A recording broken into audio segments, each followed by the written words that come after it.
বিসমিল্লাহির রহমানির রহিম। সুপ্রিয় দর্শক, সবাইকে রিনিস কিচেনে স্বাগত। আমার আজকের রেসিপি কাঁচা আমের আইসক্রিম। সিজনটা কাঁচা আমের, এ সময়ে প্রচুর কাঁচা আম পাওয়া যায়। কাঁচা আমের ললি খেতে দারুণ মজা হয়। আজকে কাঁচা আমের ললি বানিয়ে দেখাচ্ছি। আর ললিটা যেহেতু টক মিষ্টি, সেটা তো আরও বেশি মজার হয়েছে। আশা করছি আজকের আমার রেসিপিটা সবার কাছে ভালো লাগবে। ভিউয়ার্স, আমি রিনিস কিচেন থেকে বলছি। আসসালামু আলাইকুম। চলুন ঝটপট দেখে নিই আজকের রেসিপিটার জন্য আমি 4টা কাঁচা আম নিয়েছি, ছোট বড়, আর পর্যাপ্ত পানি দিয়ে ভালো করে সিদ্ধ করে নেব। আর ফিরছি সিদ্ধ হওয়ার পর্যন্ত। আমার আমগুলো পারফেক্টভাবে সিদ্ধ হয়েছে। আমি তুলে নিচ্ছি ঠান্ডা করে। এগুলো ছিলে আমি পিউরি বের করে নেব। তো এভাবে করে আমি কাঁচা আমের সিদ্ধ আম থেকে পিউরি বের করে নিলাম।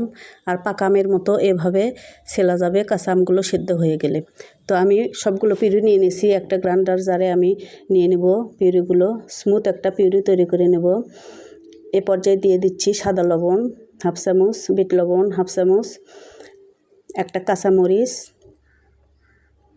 আর চিনির সিরাপ ব্যবহার করছি। এখানে আপনারা ডাইরেক্ট চিনিও ব্যবহার করতে পারেন। তো এভাবে আমি গ্রাইন্ডার জারে আমি স্মুথ একটা পেস্ট তৈরি করে নিলাম।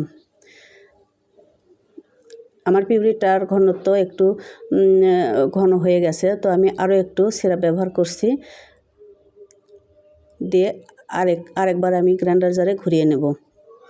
আমার পিউরিটা এবার পারফেক্ট আইসক্রিম তৈরির জন্য রেডি। এবার আমি এরকম একটা মোল্ড নিয়েছি পরিষ্কার করে।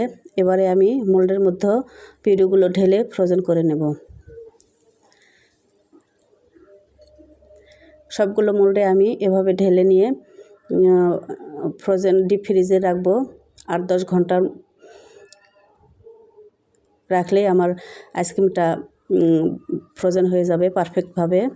তো এভাবে করে আমি একটা মোল্ড নিয়ে নিলাম। আর একটাও আমি মোল্ড ভরে নিয়েছি। আমার যেটুকু পিউরি হয়েছিল 2টা মোল্ডই ভরে গেছে। তো আমি ডিপ ফ্রিজে রাখার পরে 8-10 ঘন্টা পরে ফিরলাম। আমার আইসক্রিমগুলো এখন পরিবেশনের জন্য রেডি। এ পর্যায়ে সামান্য একটু পানির মধ্যে ডুবিয়ে নিলে আইসক্রিমগুলো সঠিকভাবে বের হয়ে আসবে। এরকম